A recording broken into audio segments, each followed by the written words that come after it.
오늘의 이야기 바로 시작합니다. 안녕하세요.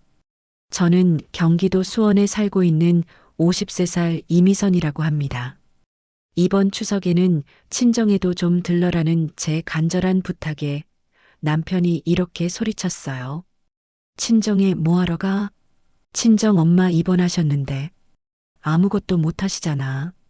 정신 나간 여편네가 살림도 똑바로 못하면서 어디서 헛소리를 찍찍 해대고 있어.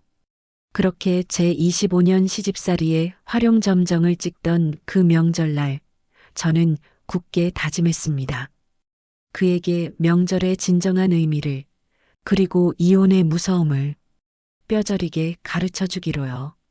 불과 몇 달 전만 해도 25년을 함께 산 부부라는 이유로 그래도 참고 살아야 한다고 생각했던 제가 어떻게 이런 차가운 결심을 할 수밖에 없었을까요? 제 이야기는 겉으로는 평화로웠던 한 부부의 잔혹한 명절 보고서입니다. 처음엔 몰랐어요. 이 모든 게 얼마나 비정상적인 것이었는지. 25년 전 저는 28살에 남편 차동환과 결혼했어요. 그때 동환이는 갓 세무사 자격을 딴 유망한 청년이었고 저도 시중은행에서 4년째 근무하던 나름 잘 나가던 직장인이었죠. 잘 나가는 세무사 아내가 여자가 굳이 은행에서 힘들게 일할 필요는 없지 않을까? 나 혼자 벌어도 충분히 살 수 있어. 결혼 반년 만에 동환이가 그렇게 말했을 때 저는 그저 자상한 남편이 저를 편하게 해주고 싶어 한다고 생각했어요. 그래서 아무 의심 없이 회사를 그만뒀죠.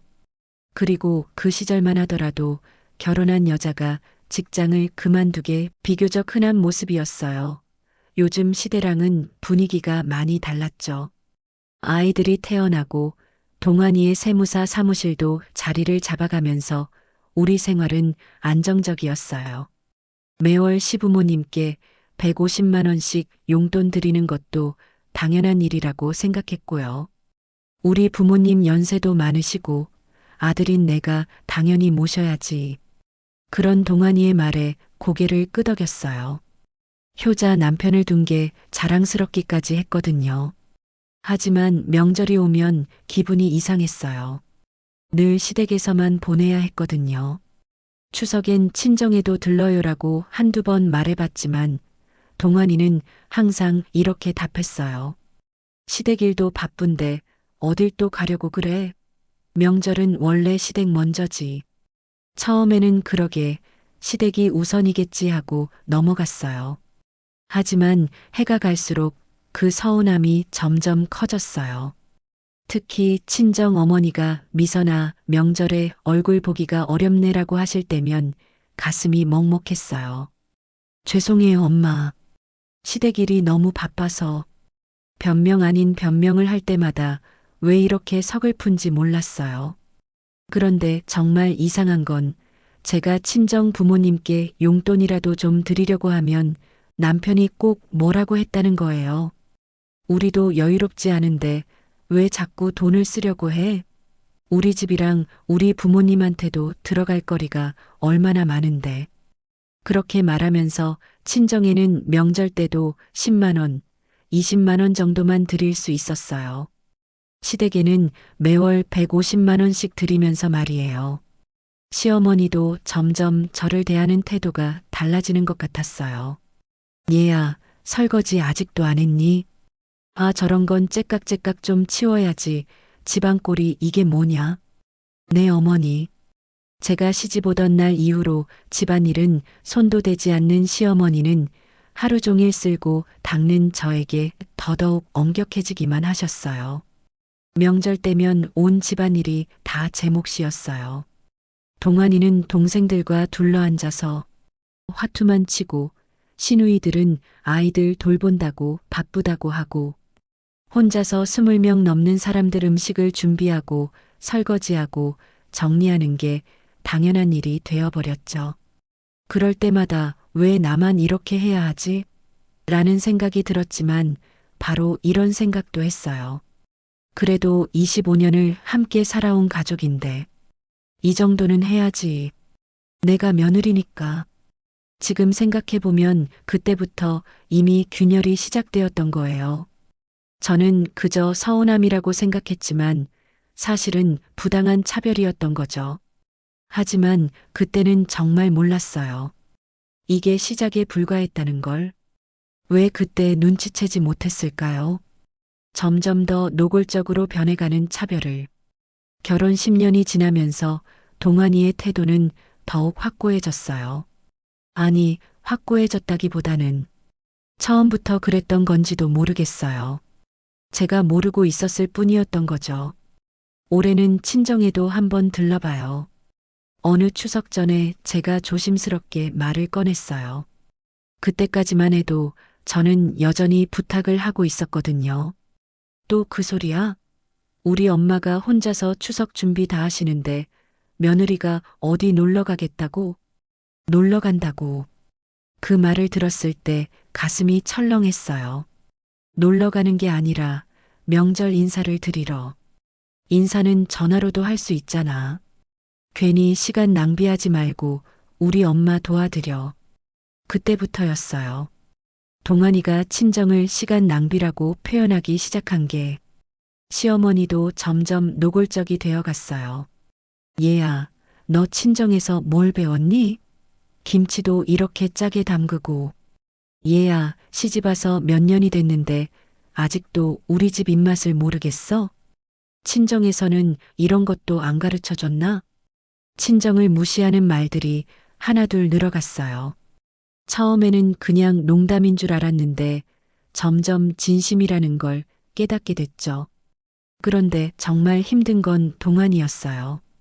시어머니 앞에서는 아무 말도 안 하거든요. 여보, 어머님이 너무 심하신 것 같아. 밤에 조용히 말했더니 남편이 자기 엄마 욕한다고 불같이 화를 내더라고요. 우리 엄마가 언제 심했어? 며느리 교육 좀 시켜주시는 건데 뭐가 문제야? 며느리 교육. 저는 교육을 받아야 할 대상이었던 거예요. 특히 아이들 앞에서도 그런 식으로 말하기 시작했어요. 엄마, 할머니가 청소하라고 하셨는데 왜 안 해? 중학교 1학년이던 큰아이가 그렇게 말했을 때 정말 마음이 아팠어요.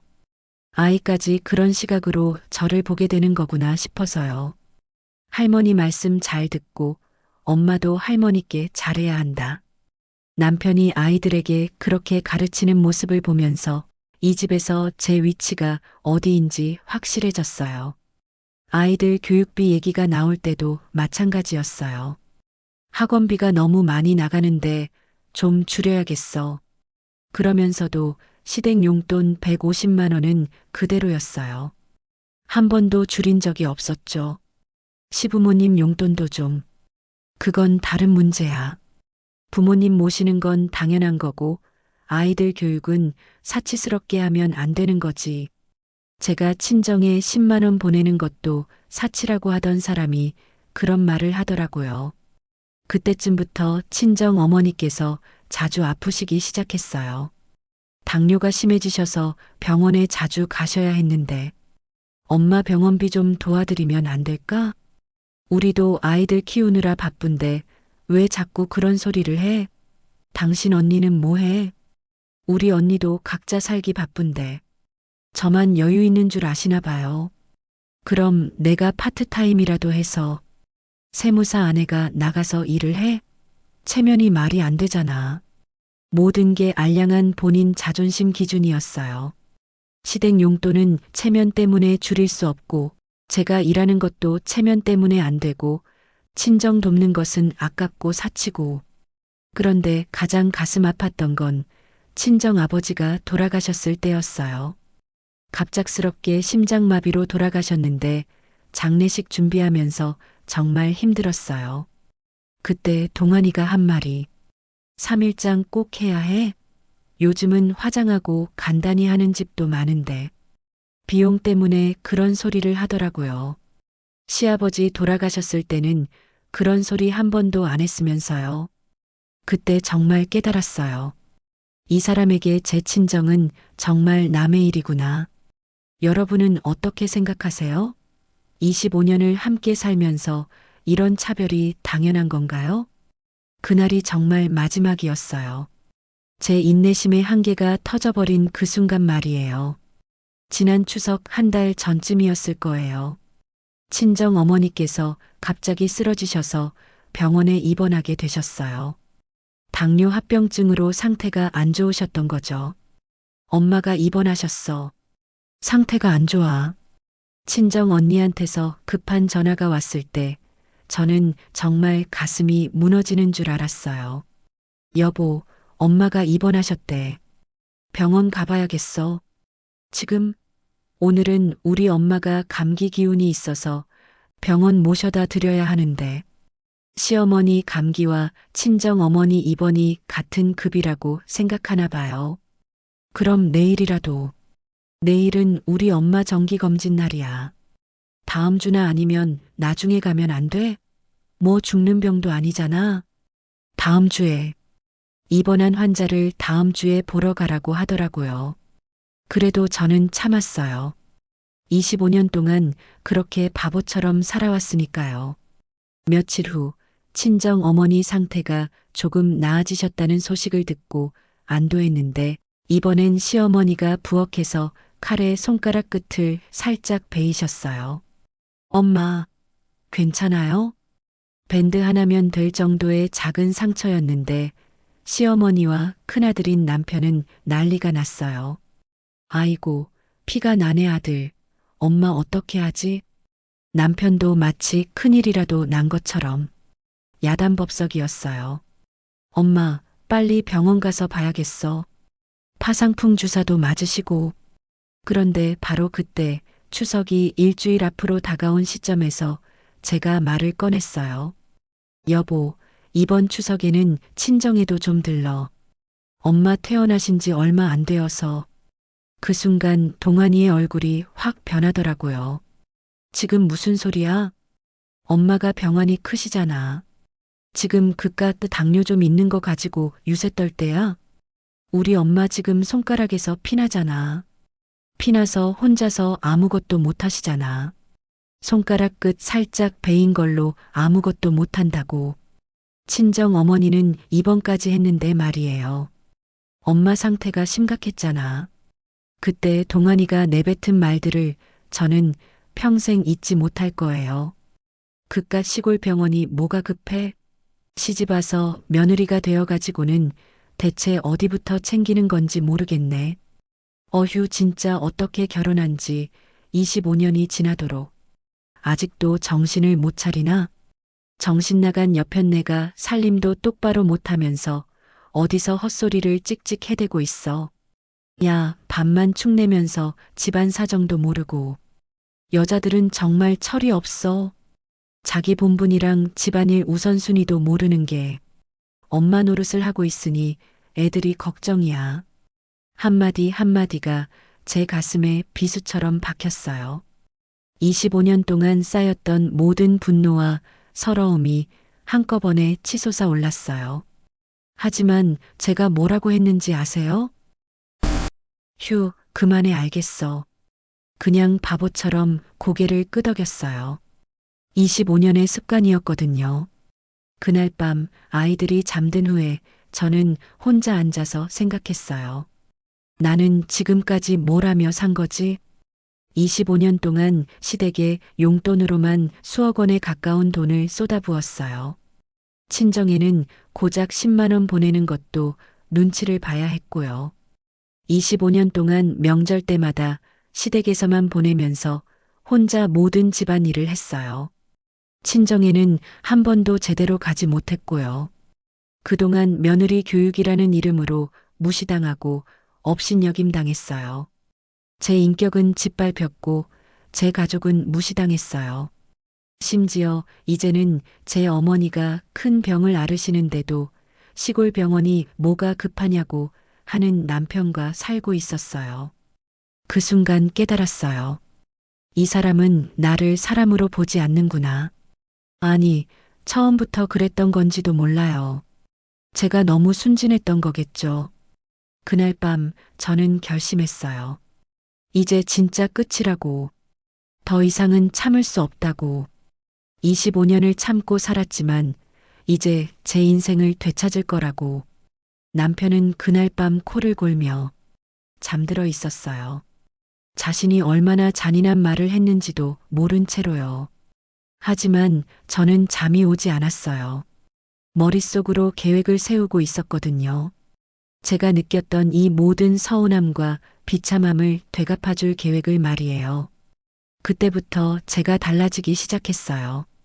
겉으로는 똑같아 보였지만 속으로는 완전히 다른 사람이 되어가고 있었거든요. 우선 계산부터 해봤어요.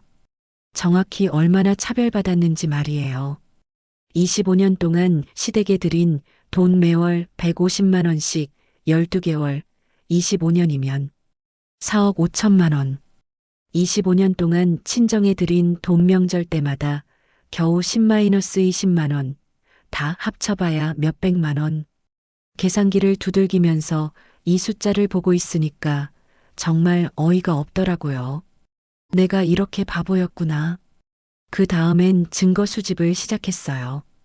동환이가 친정을 무시하는 말을 할 때마다 핸드폰으로 몰래 녹음했어요.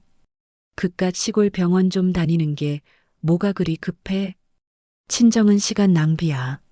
세무사 아내가 체면이 말이 안 되잖아. 하나하나 다 기록했어요. 언젠가 써먹을 날이 올 거라고 생각하면서요. 그리고 제가 처음으로 남편을 거역한 건 친정 어머니 퇴원하시던 날이었어요. 엄마 퇴원하시는데 병원비 좀 도와드려야겠어. 우리도 여유 없는데 왜 자꾸 그런 소리를 해?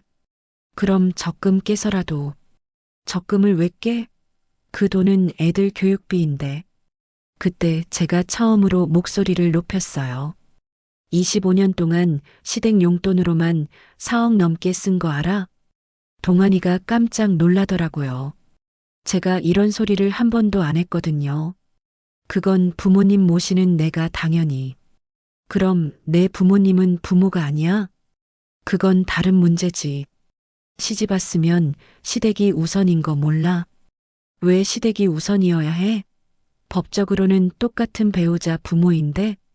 동환이가 당황해하는 모습을 보니까 뭔가 희열이 느껴지더라고요. 아, 이 사람도 할 말이 없구나. 결국 그날 저는 적금을 깨서 친정 어머니 병원비를 드렸어요. 그래봤자 고작 100만 원이었는데 동환이가 엄청 화를 냈죠. 내 돈 함부로 쓰지 마.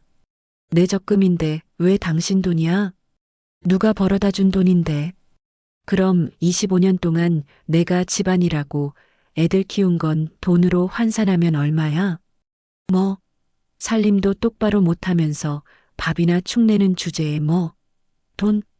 할 말이 없으니 역시나 또 막말만 내뱉더라고요. 하지만 아직 시작에 불과했어요.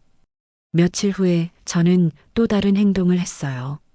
보험 설계사 자격증 공부를 시작한 거예요. 갑자기 왜 그딴 걸 해? 만약을 대비해서. 무슨 만약? 알 필요 없어. 더 이상 설명하지 않았어요. 동환이가 아무리 물어봐도요. 그리고 인터넷으로 이혼 상담을 받기 시작했어요. 재산 분할은 어떻게 되는지, 양육권은 어떻게 결정되는지 모든 걸 알아봤어요. 특히 혼인 중 재산 형성 기여도라는 게 있더라고요. 아내가 집안일과 육아로 남편의 경제활동을 도왔다면 그것도 재산 형성에 기여한 것으로 본다는 거예요. 25년 동안 전업주부로 살았으니까 재산 분할 50%는 받을 수 있겠구나. 동환이는 제가 달라진 걸 느꼈나 봐요. 평소보다 말수가 줄어들고 순종적이지 않으니까요. 요즘 너 정신이 좀 이상한 것 같다? 뭐가? 평소보다 좀 더 다른 것 같은데. 그래. 사실 저는 속으로 웃고 있었어요. 25년 동안 당연하게 여겼던 제 순종이 사라지니까 불안해하는 거겠죠. 그런데 정말 결정적인 순간이 왔어요. 추석 일주일 전에 시어머니가 저를 불러서 이렇게 말씀하시더라고요. 얘야, 이번 추석엔 네가 특히 더 신경 써야겠다. 우리 막내 며느리도 처음 오는데 막내 시동생이 결혼해서 새댁이 처음 오는 추석이었어요. 막내 아이는 아직 서툴 테니까 네가 다 준비해야 한다. 알겠지? 그 순간 깨달았어요. 25년 후에도 저는 여전히 이 집의 일꾼이고 종이라는 걸. 그래서 제가 말했어요. 어머니, 이번 추석에는 친정에도 잠깐 들르려고 해요. 뭐? 시어머니 표정이 확 굳어지더라고요. 엄마가 아프셔서 얼굴이라도 베어야겠어요. 추석에 어딜 딴 데를 가겠다고? 막내 며느리 처음 오는데? 잠깐만요. 한두 시간. 안 돼. 절대 안 된다. 너는 한 번 시집 오면 출가외인이고 남편 집안에 뼈를 묻어야 하는 것도 모르냐? 시어머니가 벽돌처럼 딱딱한 목소리로 말씀하셨어요. 그때 남편이 나타났어요. 뭔 일이에요? 네 마누라가 추석에 친정 간다고 난리다. 애가 교육을 어떻게 받고 살았는지 아주 근본이 없어. 동안이의 얼굴도 확 변했어요. 야, 우리 얘기했잖아. 이번 추석은 안 된다고. 왜 안 돼요? 새 식구 처음 오는데 어떻게 그냥 갈 생각을 해? 그럼 우리 엄마 혼자서 부엌일 다 하라고? 그때 저는 더 이상 참을 수 없었어요. 25년 동안 한 번도 제대로 못 갔는데 그럼 언제 갈 수 있어? 나중에 가면 되잖아. 언제? 또 1년 기다려. 그 순간 시어머니가 버럭 소리를 지르셨어요. 여자가 어디서 하늘 같은 남편한테 큰 소리야. 바로 그때였어요. 제가 25년 만에 처음으로 시어머니께 맞섰던 건 하늘 같은 남편요? 저도 이 집 며느리로 25년을 살았는데 친정 부모님 뵈러 가는 게 그렇게 잘못된 일인가요? 집안이 순간 조용해졌어요. 남편도 시어머니도 입을 다물고 저를 쳐다보더라고요. 결혼해서 살면서 제가 이런 말대답을 한 적이 한 번도 없었거든요. 하지만 저는 아직 모르고 있었어요. 이게 진짜 전쟁의 시작이라는 걸. 그때부터 진짜 전쟁이 시작됐어요. 제가 25년 만에 처음으로 맞서니까 동안이와 시어머니가 완전히 달라졌거든요. 다음 날 아침부터 분위기가 싸늘했어요. 얘야, 어제 무슨 일이 있었는지 모르겠지만 이 집에서는 규칙이 있다. 시어머니가 저를 부르시더니 차가운 목소리로 말씀하셨어요. 25년 동안 잘 지켜왔던 규칙을 왜 갑자기 바꾸려고 하니? 어머님, 저는 그냥 친정에. 친정. 시집 온 지가 언제인데 아직도 친정 생각만 해? 그러면서 시어머니가 결정타를 날리셨어요. 너 그러다가 애들한테 나쁜 엄마 된다? 애들 이야기가 나오자 가슴이 철렁했어요. 무슨 말씀이세요? 엄마가 할머니 말씀도 안 듣고 집안 화목도 생각 안 하고 제멋대로 하면 애들이 어떻게 생각할까? 시어머니는 거기서 끝나지 않았어요. 애들 교육비도 생각 안 하면서 친정에만 돈 쓰겠다고? 그게 엄마가 할 일이야? 남편이 들어왔어요. 무슨 이야기 하세요? 내 아내 때문에 걱정이야. 애들 앞으로 돈 모아둬야 할 텐데 친정에 쓸 돈만 생각하고 있어. 동안이가 저를 노려보더라고요. 야, 어제 내가 뭐라고 했어? 애들 생각은 안 하고 나는 친정에 큰 돈을 쓰자는 게 아니라 큰 돈, 작은 돈이 문제가 아니야. 우선순위를 모른다는 거지. 그러면서 동안이가 폭탄 선언을 했어요. 앞으로 가게 관리는 내가 직접 할 거야. 뭐? 너한테 맡겨뒀더니 함부로 돈을 쓰니까. 용돈도 정해진 금액만 줄 테니까 그 안에서 써. 25년 동안 집안 살림을 다 맡아서 했는데 갑자기 용돈을 받아 쓰라고 하더라고요. 여보, 그건 너무 뭐? 내가 번 돈인데 내가 관리하는 게 당연하지 않아? 시어머니도 거들어 주셨어요. 맞아. 며느리가 돈 관리를 함부로 하면 안 되지. 그날부터 정말 숨이 막히기 시작했어요. 남편이 모든 통장과 카드를 가져갔어요. 그리고 일주일에 10만 원씩만 용돈을 주더라고요. 이걸로 시장도 보고 내 개인적인 것도 사. 일주일에 10만 원으로 내 식구 장보기도 빠듯한데 개인 용돈까지 거기서 쓰라는 거예요. 더 심한 건 친정과의 연락까지 차단하려고 했어요. 너 요즘 친정이랑 통화 너무 자주 하는 것 같은데? 평소와 똑같은데? 매일같이 전화하면서 뭘 할 말이 그렇게 많아? 엄마 아프셔서 안부 여쭤보는 거야. 안부는 일주일에 한 번이면 충분하지 않아? 정말 기가 막혔어요. 친정 어머니 안부 전화까지 제한하겠다는 거예요. 그런데 가장 치사한 건 아이들 앞에서 하는 말들이었어요. 얘들아, 엄마가 요즘 할머니 말씀 안 듣고 있어서 아빠가 걱정이야. 왜요? 엄마가 너희들 교육비 생각 안 하고 헤프게 딴 데 돈 쓰려고 해서. 중학생인 큰아이가 저를 보더니 말하는 거예요. 엄마, 우리 학원비 때문에 걱정하지 마세요. 그 말을 듣는 순간 정말 가슴이 미어졌어요. 아이가 저를 위로해야 하는 상황이 된 거죠. 아니야, 엄마는 너희들 교육비 때문에 걱정하는 게 아니라. 그럼 뭐 때문에 아빠랑 할머니가 화나신 거예요? 뭐라고 설명해야 할지 몰라서 말문이 막혔어요. 그런데 더 가혹한 공격이 시작됐어요. 얘야, 너 그러다가 이혼당하면 어떻게 할 거야? 어느 날 시어머니가 갑자기 그런 말씀을 하시더라고요. 25년 동안 집에서만 있었는데 네가 이혼당하고 쫓겨나면 밖에서 뭘 하겠어? 어머님, 갑자기 왜 그런 말씀을? 요즘 네 행동 거지를 보면 말이야. 남편한테 대드는 여자들 결말이 뻔하잖아. 정말 섬뜩한 협박이었어요. 애들은 당연히 아빠가 키우게 될 테고 너는 빈손으로 나가는 거지. 그 말을 듣는 순간 온몸에 소름이 돋았어요. 이 사람들이 진짜 이혼을 생각하고 있구나. 남편도 비슷한 말을 하기 시작했어요. 야, 너 정신 차려. 그동안 편하게 집에서 내내 놀다가 밖에 나가서 네가 뭘 할 수 있을 것 같아? 나는 놀지 않았어. 집안일하고 애들 키우고. 그게 돈이 돼? 사회에서 먹고 살 수 있는 기술이 있어? 정말 잔인한 말이었어요. 25년 동안 당신 때문에 직장을 그만뒀는데 이제 와서 기술이 없다고 하다니. 여보, 내가 직장 그만둔 건 당신 때문이잖아. 내가 언제 그만두라고 했어? 내가 알아서 그만둔 거지. 거짓말이었어요. 분명히 당신이 그만두라고 했는데 기억도 안 나는 척 하더라고요. 그렇게 한 달 가까이 지나면서 저는 완전히 고립됐어요. 경제적으로도, 인간관계도, 심지어 아이들과의 관계까지 흔들리기 시작했어요.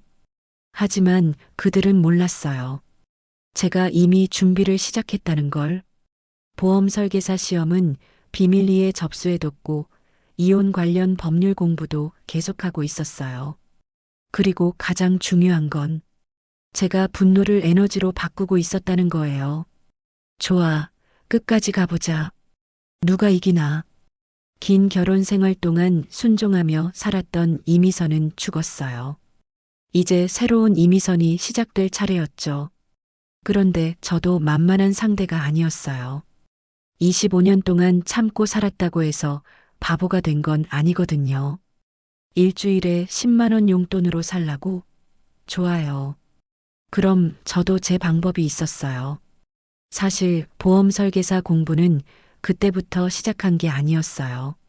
몇 달 전부터 몰래 준비하고 있었거든요.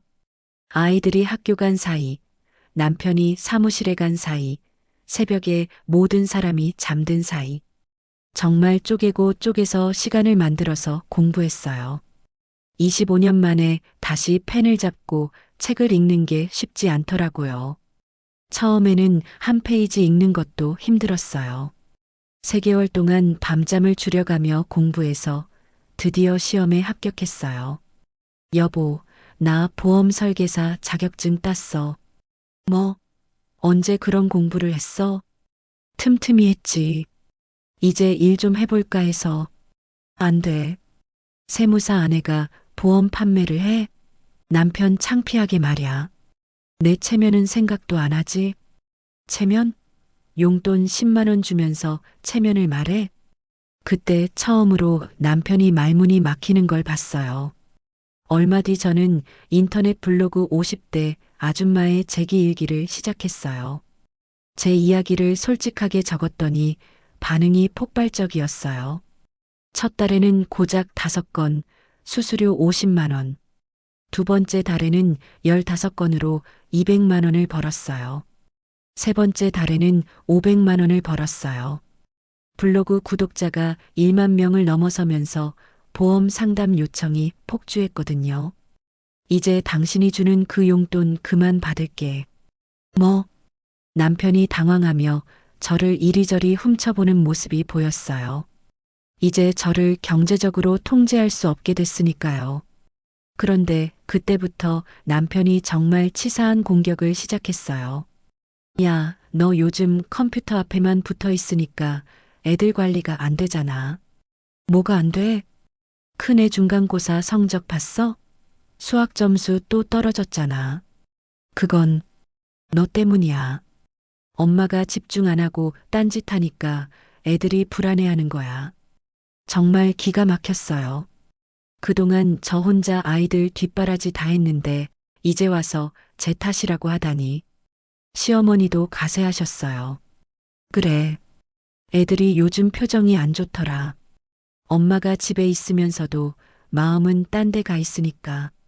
어머니, 저는 늘 집에서 하는 일인데. 집에서 하든 밖에서 하든 일은 일이지. 애들한테 소홀해지는 건 똑같아. 남편이 결정타를 날렸어요. 너 그러다가 애들 성적 더 떨어지면 어떻게 할 거야? 멀쩡한 대학 못 가면 누가 책임질 거냐고? 여보, 그건 너무 뭐? 엄마 역할도 제대로 못하면서 돈벌이에만 신경 쓴다고 애들이 뭐라고 생각하겠어? 그걸 자랑이라고 생각이나 해줄 것 같아? 정말 교묘했어요. 아이들을 방패막이로 써서 제가 할 말을 못하게 만드는 거였어요. 애들아, 엄마가 요즘 너희들한테 관심이 부족하다고 느끼니? 남편이 아이들에게 직접 물어보더라고요. 큰아이가 머뭇거리면서 말했어요. 엄마가 요즘 바빠 보여요. 그 말에 가슴이 찔렸어요. 하지만 저는 포기하지 않았어요. 얘들아, 엄마가 일하는 건 우리 가족을 위해서야. 그리고 외할머니, 외할아버지께도 용돈을 드리려고 하는 거고. 외할머니, 외할아버지 말이야? 그래. 그때 작은 애가 말했어요. 아빠는 외할머니, 외할아버지한테 용돈 드리면 안 된다고 했는데. 순간 남편의 얼굴이 굳어졌어요. 애들 앞에서 그런 말 했어? 아니, 그게 당신이 정말 사람이야? 정말 너무하네. 25년 동안 시댁에만 드리다가 이제 친정에도 드리니까 기분 나빠? 그때부터 제가 반격을 시작했어요. 얘들아, 엄마가 지금 하는 일은 정말 의미 있는 일이야. 엄마처럼 힘들게 살았던 아줌마들을 도와주는 거거든. 어떻게 도와주는데요? 보험도 추천해주고 어려운 상황에서 어떻게 헤쳐나가야 하는지 조언도 해주고 아이들이 관심 있어 하더라고요. 엄마 대단해요. 그런 일을 하시는구나. 남편의 표정이 더욱 굳어졌어요. 네 번째 달에는 800만 원을 벌었어요. 그리고 드디어 친정 어머니께 150만 원을 드릴 수 있었어요. 미선아, 이게 뭐야? 엄마 용돈이에요. 이제 제가 번 돈이에요. 어머니 우시는 소리가 들렸어요. 시댁 눈치 보였을 텐데.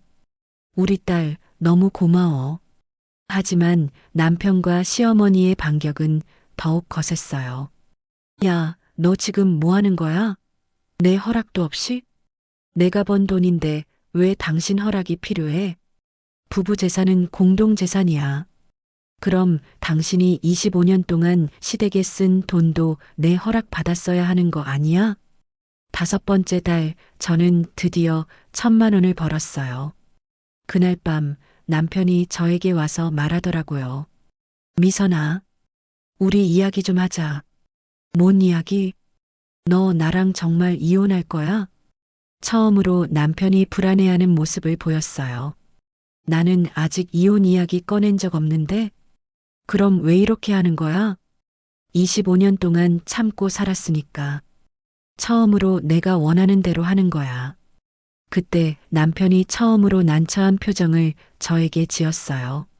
저기, 그래도 좀 적당히 좀 하면 안 되나? 하지만 이미 늦었어요. 그런 소리 하려면 내 앞에서 말도 하지 말어. 그래도 나도 이제 내 인생 살고 싶어. 그날 밤 저는 이혼 서류를 작성하기 시작했어요. 진짜 마지막 결전이 시작될 시간이었어요. 저도 25년을 헛살지 않았어요. 이혼 서류를 작성하면서 차근차근 계획을 세웠거든요. 어떻게 하면 남편에게 25년간의 상처를 모두 돌려줄 수 있을까 말이에요. 다음 날 아침 저는 평소보다 더 일찍 일어나서 아침밥을 차려놨어요. 남편이 밥을 먹으면서 말하더라고요. 그냥 하던 대로 시댁에서 얌전히 추석 보내면 되잖아. 왜 자꾸 친정 얘기를 하는 거야? 저는 그냥 고개만 끄덕였어요. 계획이 있었거든요. 그날 오후 저는 남편이 자주 가는 세무사 모임 단체 카톡방에 메시지를 하나 올렸어요. 남편 휴대폰으로요. 안녕하세요. 차동환입니다. 이번 추석에 제 장모님이 병원에 입원하셔서 처갓집에 다녀오게 됐습니다. 혹시 추석 연휴 중 시간 되시는 분들과 모임 갖고 싶었는데 이번에는 어려울 것 같네요. 가족이 우선이잖아요. 좋은 명절 보내세요. 메시지를 보내고 나서 남편 휴대폰을 원래 자리에 두고 나왔어요.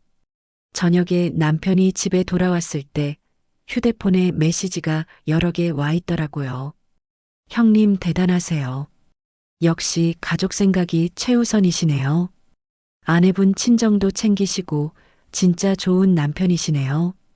저는 장모님이 편찮으셔도 처갓집 못 갈 뻔했는데 형님 보니까 반성하게 되네요. 남편이 휴대폰을 보더니 얼굴이 새파랗게 질리더라고요. 야, 이게 뭐야? 뭐가? 내 휴대폰으로 왜 이런 메시지를 보낸 거야? 당신이 한 말이 맞잖아. 가족이 우선이라고 했으니까 처갓집 다녀온다고 알려드린 거야. 미친 거 아냐? 너 남편이 바깥일하는 게 우스워? 이거 다 취소해야 해. 왜? 너도 가족을 먼저 생각한다고 했잖아. 남편이 급하게 세무사 동기들한테 전화를 걸기 시작했어요. 아, 형님.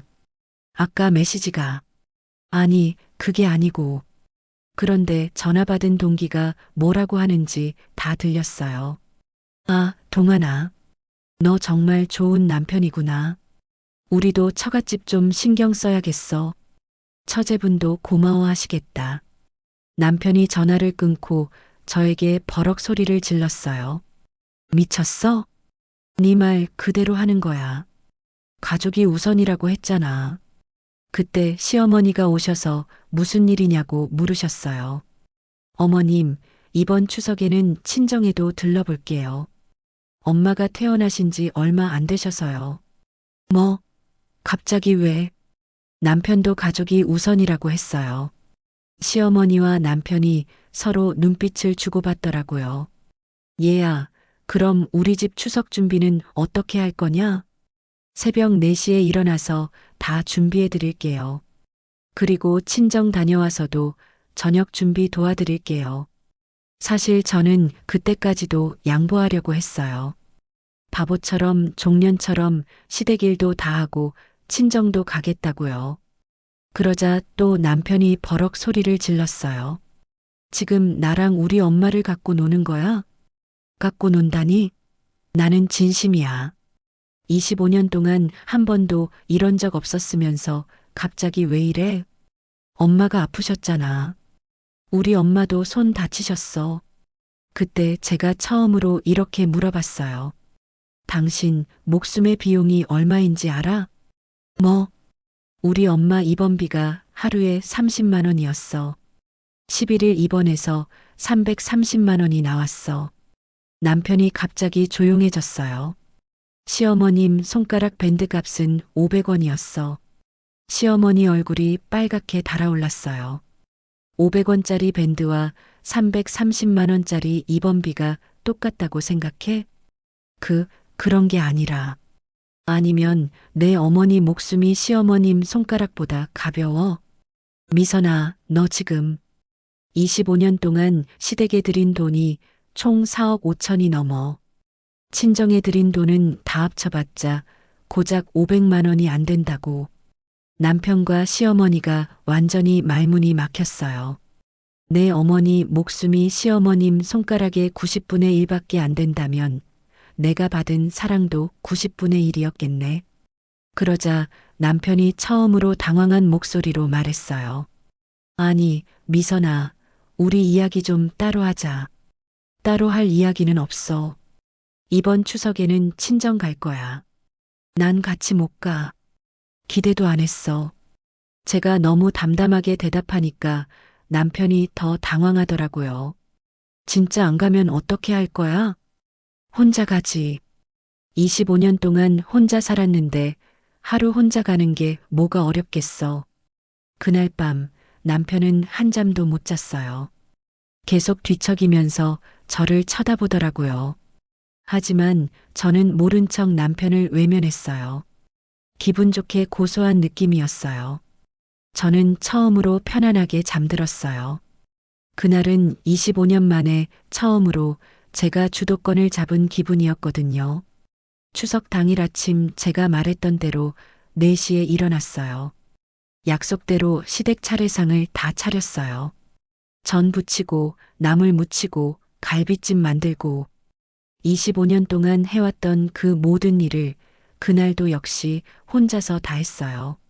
시어머니가 일어나셔서 차례상을 보시더니 그날은 잔소리 한마디도 안 하시더라고요. 뭐라고 트집 잡을 게 없었거든요. 어머님, 저는 친정 다녀올게요. 그래. 시어머니도 이제 더 이상 뭐라고 할 수 없었어요. 남편이 세무사 동기들한테 처갓집 간다고 자랑했으니까요.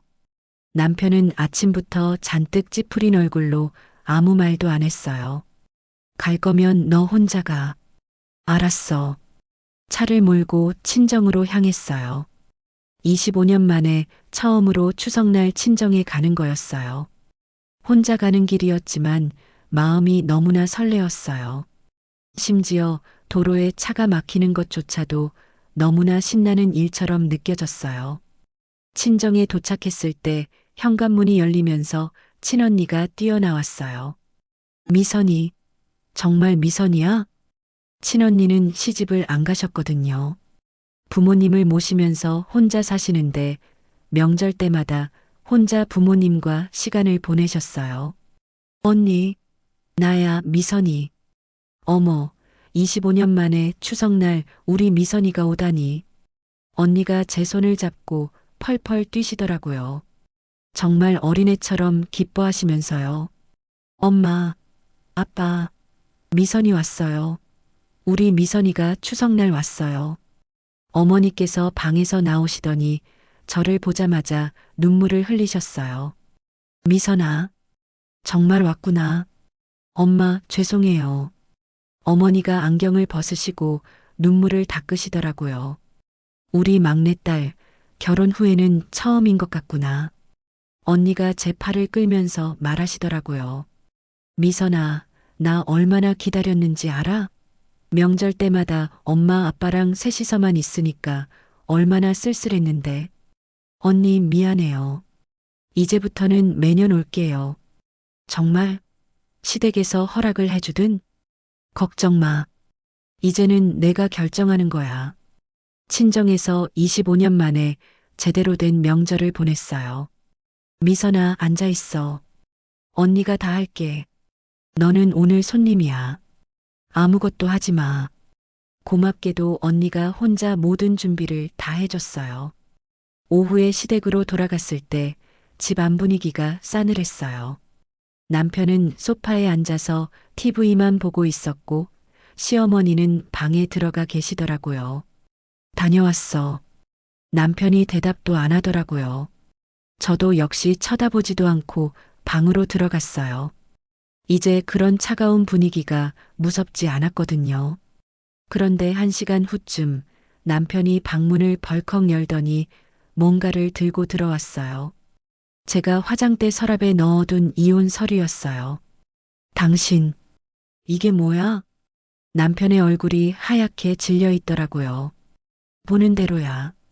이혼 서류. 정말로. 이혼하려고? 그동안 생각해봤어. 더 이상은 이 집에서 숨 막혀서 못 살겠더라. 그때 남편이 갑자기 제 앞에 무릎을 꿇더라고요. 미선아, 그러지 마. 제발, 한 번만 기회를 줘. 일어나. 미선아, 아이들 생각해봐. 아이들 앞에서 이혼한 부모가 되고 싶어? 사실 그 부분이 제일 고민이었어요. 아이들 때문에 이혼을 망설이고 있었거든요. 하지만 일부러 남편 앞에서는 절대 내색을 하지 않았어요. 미선아, 내가 정말 잘못했어. 앞으로는 절대 그런 일 없을 거야. 아니, 당신이 그동안 내게 해왔던 말과 행동들을 생각해봐. 당신은 돌아서면 얼마든지 또 그럴 사람이야. 그럼 어떻게 하면 돼? 뭐든지 할게. 한참을 실랑이 했어요. 하지만 결국 제 눈앞에 아른거리는 아이들의 모습과 권위적이면서 동시에 자기 엄마밖에 모르는 마마보이 같던 남편이 이렇게 제 앞에서 처음으로 무릎 꿇고 싹싹 빌고 있으니 마음이 좀 많이 풀렸던 것 같아요. 저는 책상에서 종이와 펜을 꺼냈어요. 그럼 각서 써. 각서? 그래, 각서. 내가 당신 말은 못 믿으니까 각서를 쓰라고. 왜? 뭐든 하겠다더니 각서는 못 쓰겠어? 아니야, 아니야, 당연히 쓸 수 있지. 남편이 어기적 종이와 펜을 가져가 들었어요. 첫째, 앞으로는 시어머니 편이 아니라 내 편을 들 것. 둘째, 내 경제활동을 절대 방해하지 말 것. 셋째, 집안의 모든 경제권은 내가 갖는 것. 넷째, 명절에는 친가와 처가를 공평하게 항상 갈 것. 다섯째, 시어머니와 우리 엄마를 동등하게 봉양할 것. 남편이 입을 벌리고 있었어요. 그리고 마지막으로 이 중에서 하나라도 위반하면 전 재산의 50%를 나에게 주고 이혼에 동의하는 것으로 합의한다. 미선아, 그게 싫으면 지금 당장 이혼해. 선택해. 남편이 한참을 고민하더니 다시 펜을 들었어요. 써줄게. 다 써줄게. 세무사답게 꼼꼼하게 각서를 작성하더라고요. 법적 효력까지 생각해서 말이에요. 지장도 찍고 도장도 찍어. 그래, 알겠어. 그렇게 제 손에는 확실한 보험이 생겼어요. 그 이후 남편은 완전히 달라졌어요. 경제권을 제게 빼앗기고 나니까 제가 얼마나 벌고 어떻게 쓰는지 간섭하지 않아요. 아니, 못해요. 친정에 용돈 드리는 것도 이제는 못 물어봐요. 명절 때는 꼬박꼬박 친정에도 갑니다. 각서에 적혀 있으니까요. 시어머니가 친정 흉을 보시면 제 눈치를 보면서 바로 말려요. 엄마, 그런 말씀하시면 안 돼요. 그래도 사돈인데. 사실 마음에서 우러나서 하는 건 전혀 아닌 것 같아요. 이혼 당할까봐 각서가 무서워서 하는 거죠. 하지만 결과는 같아요. 제가 25년 동안 바라던 그 모습이니까요. 지난달에는 친정 어머니 생신에 남편한테 시켜봤어요. 당신 퇴근할 때 우리 엄마 생신 케이크 좀 사와요. 생신날 갈 때 달랑 용돈만 드리면 성의 없잖아. 케이크라도 들고 가야지.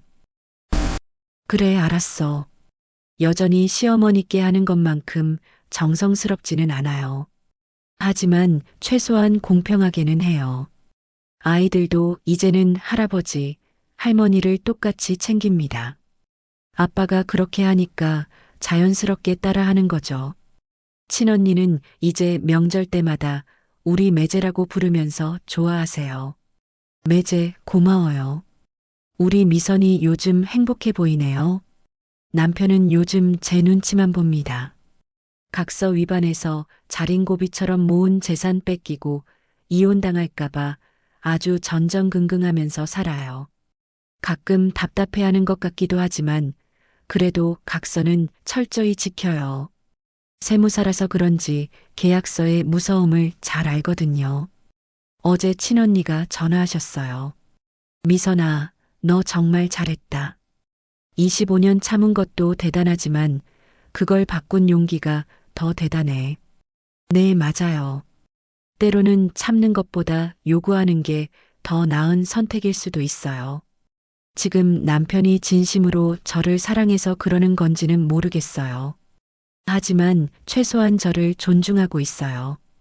각서 때문이라도요. 그리고 저는 그거면 충분히 만족해요. 목숨의 비용은 결국 500원이 아니었어요. 그것도 모르고 25년을 살았던 제가 바보였죠. 하지만 늦었어도 깨달았으니까 이제부터라도 진짜 공평한 결혼 생활을 할 수 있을 것 같아요. 각서 한 장의 힘으로 말이에요. 여러분들의 생각과 의견을 댓글로 남겨주세요. 인생 라디오는 더욱더 놀라운 여러분들의 경험담과 사연으로 인생 극장을 준비하겠습니다. 끝까지 시청해주셔서 감사합니다. 구독과 좋아요는 사랑입니다.